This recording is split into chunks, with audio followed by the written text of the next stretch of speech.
మాజీ ప్రెసిడెంట్ ప్రజా అపార్ట్మెంట్ లలిత నా పేరు. ఎందుకంటే ఇప్పుడు మన ఇంద్రమ్మ ఎన్ని పథకాలు తీసుకొచ్చింది. ఫస్ట్ మన దేశంలోనే ఫస్ట్ మహిళ ఆమె గరీబ్ హఠావ్ అన్నది. మన బీదోళ్లకు రోటీ కపడా మకాన్ అని చెప్పింది. మేము చిన్నగున్నప్పుడు అయితే బస్సులో అమ్మనే ఫస్ట్ ఏంటంటే సీటు కేటాయించిందంటే మహిళల గురించి అమ్మనే ఇంద్రమ్మనే చేసింది. ఇంద్రమ్మ చేసిన పథకాలు ఎన్నునే మనం గర్వించే తగ్గట్టు. ఇప్పుడు ఇంద్రమ్మను మనం పోలి ఇప్పుడు ఇంద్రమ్మ గురించి మనం ఎంత చెప్పుకున్నా తక్కువనే.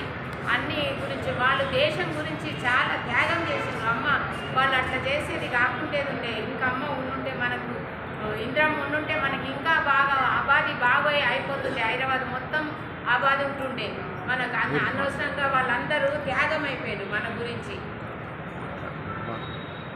ఈరోజు భారత మాజీ ప్రధాని స్వర్గీయ ఇందిరాగాంధీ గారి జయంతి సందర్భంగా ఇక్కడ గాంధీ భవన్లో శ్రద్ధాంజలి ఘటిస్తున్నాం.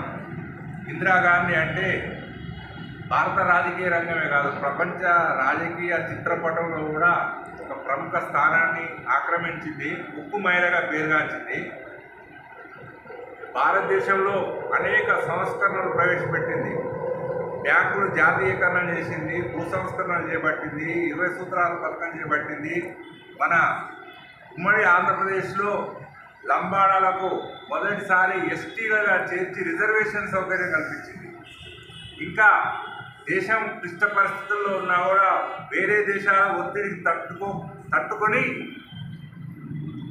భారతదేశానికి ప్రత్యేకమైన గుర్తింపు తెచ్చింది. ఆమె సేవ